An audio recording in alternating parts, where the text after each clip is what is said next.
Hello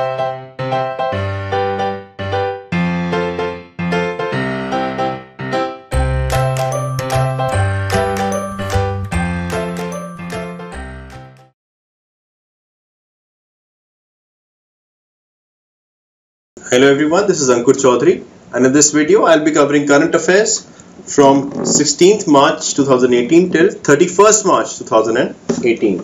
These are the broad areas that I'll be covering current affairs from. Let's begin with awards and honors. Canadian mathematician Robert Langlands won the prestigious Abel Prize for developing a program connecting representation theory to number theory. The Abel Prize was set up by the Norwegian government, the government of Norway, in the year 2002 in memory, or rather in honor of a famous Norwegian mathematician called Niels Henrik Abel. The Abel Prize is also known as the Nobel Prize in the field of mathematics. Next, actor Jackie Shroff's short film called Shunyata won an award at the Best of India Short Film Festival in Los Angeles, USA. Now, it is a short film on a gangster's life, and it has been directed by Chintan Sharda. Next, we see some news from politics. Firstly, the CCEA, that is the Cabinet Committee on Economic Affairs. It is one of the most powerful committees in the government of India. It is headed by the Prime Minister himself. It gave its nod or approval to form an integrated scheme on school education by subsuming Sarva Shiksha Abhiyan, Rashtriya Madhyamik Shiksha Abhiyan, and teacher education from April 1st to 2018 to March 31st, 2020. So this will be one single mega scheme which will include all these schemes, that is these three schemes: Sarva Shiksha Abhiyan, Rashtriya Madhyamik Shiksha Abhiyan, and the teacher education. Rupees 75,000 crores have been allocated to this particular scheme. Next, the Ministry of External Affairs launched an initiative titled Videsh Aya Pradesh Ke Dwar in Hyderabad. Now, under this, the Ministry of External Affairs would be collaborating with some regional media partners. Regional media partners, they can be local newspapers or local television channels, basically to make people more informed about India's foreign policy. Next, the Union Cabinet approved the launch of Ayushman Bharat, that is the National Health Protection Mission in New Delhi. Now, this is another mega scheme launched by the Government of India recently. It includes providing a insurance cover, rather a health insurance cover of rupees 5 lakh to about 10 crore families from the poor section of the population. Next, Niti Aayog released a comprehensive roadmaps and detailed timelines for its initiative Sustainable Action for Transforming Human Capital in Education, that is called Sathi. Now, the Sathi project will be focusing on improving the state of education in the country. To begin with, it has selected 3 states, namely Jharkhand, MP and Odisha. So, in these states, a focused approach will be taken. An action-oriented programs will be started to improve the state of education in these states, and then this program will be spread to other states of the country. Next, we see some news from economy and finance. Firstly, as per data released by Union Ministry of Social Justice, there are a total number of 4,13,670 beggars in India. The maximum number of beggars are in West Bengal, followed by Uttar Pradesh and then Andhra Pradesh. The minimum number of beggars are in the UT of Lakshadweep. Next, the Government of India launched a task force for redrafting the 50-year-old income tax law in sync with the economic needs of the country. So the Income Tax Act, that is Income Tax Act of 1960, that will be rewritten or rather redrafted according to the newer needs of the country. The 6-member task force will have Arvind Modi, CBDT member, legislation as the convener and other members. Next, the Government of India decided to declare 2018 as the National Year of Millets. In this, basically, the government would be focusing on ragi and jowar. Basically, they are also known as coarse cereal. Now, these particular food crops are very important because they are highly nutritious and they can be grown in relatively dry areas of the country.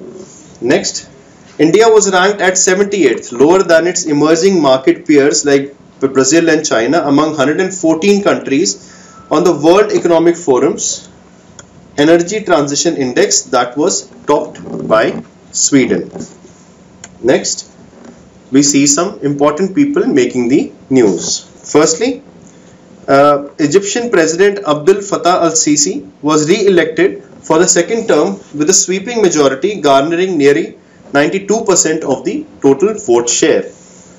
Next, Miss Alexandra Lyashkova from Belarus was crowned Miss Supermodel Worldwide 2018 at a grand finale which was held in Gurugram in Haryana.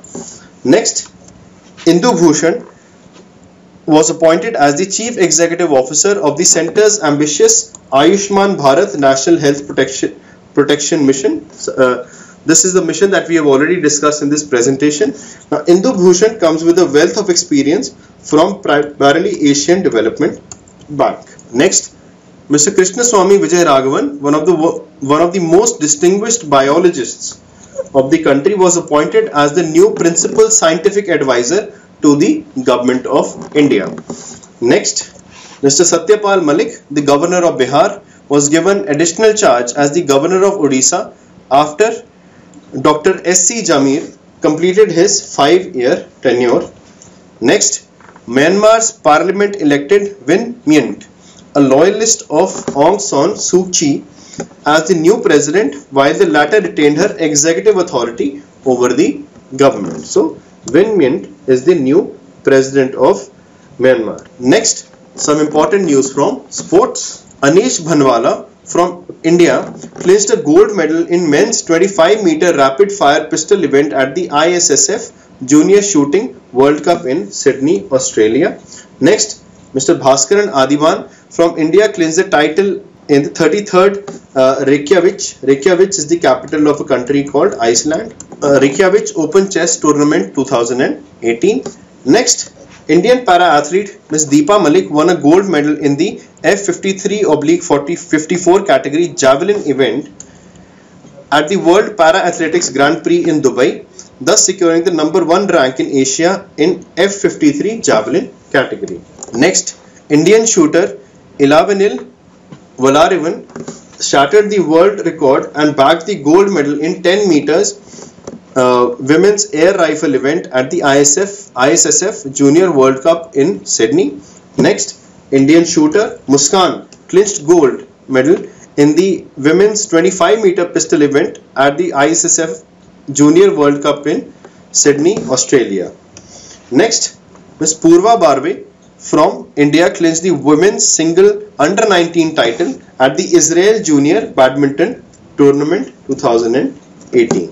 Next, ace shuttler PV Sindhu was named the flag bearer of the Indian contingent for the opening ceremony of the 2018 Commonwealth Games, scheduled to be held in Gold Coast, Australia in April. Next, Vidarbha cricket team, the champions of 2018 Ranji Trophy, lifted their first ever Irani Trophy cricket tournament. Next, some miscellaneous news. Firstly, the International Day of Forests was observed on March the 21st with the theme Forests and Sustainable Cities. Next, the World Theatre Day was celebrated all over the world on 27th of March. Next, from 8:30 to 9:30 p.m. local time on March 24th, towns and cities around the world celebrated the Earth Hour by switching off their power. So the Earth Hour is celebrated, or rather observed, on a pre-decided date. So the date is not fixed every year. It is decided on that particular year itself. This was started in 2007, starting from Australia. So from the time 8:30 p.m. to 9:30 p.m. people across the world, as per their local time, they switch off their light to increase awareness about the environment. Next, the World Tuberculosis Day was observed on March the 24th with the theme Wanted Leaders for a TB-Free World. Next, the World Water Day was celebrated on 22nd March to raise awareness about the importance of water with the theme Nature for Water. Next, the World Poetry Day was celebrated on March 21st. Next, the International Day of Happiness was observed on March 20th with the theme Share Happiness. Next, Madhya Pradesh government raised the retirement age of state government employees to 62 years from the current 60 years, becoming the first state in the country to do so. Next, India's first insect museum was inaugurated at the Tamil Nadu Agricultural University in Coimbatore. Next, the Department of Posts launched Cool EMS service between India and Japan. As per this service, it is a one-way service from Japan to India, which allows customers in India to import Japanese food items. Next, the Surat district of the state of Gujarat has become India's first district to have 100% solar powered primary health centers. So primary health centers are the local dispensaries that are located in every village across the country to provide primary health care. So in Surat, all these primary health care centers have 100% solar power. Next, the world's longest sandstone cave named Krempuri was discovered in Meghalaya. This is very important. Next, Chandigarh became North India's first city to install digital automatic speed gun cameras for traffic management. Next, the Kerala government declared jackfruit as its official fruit with the aim to promote the Kerala jackfruit. Next, India's first cloned Assamese buffalo male calf Sach Gaurav was born in Haryana. So that brings me to the end of this presentation. I hope you find this helpful in your preparation for various competitive exams. Thank you very much.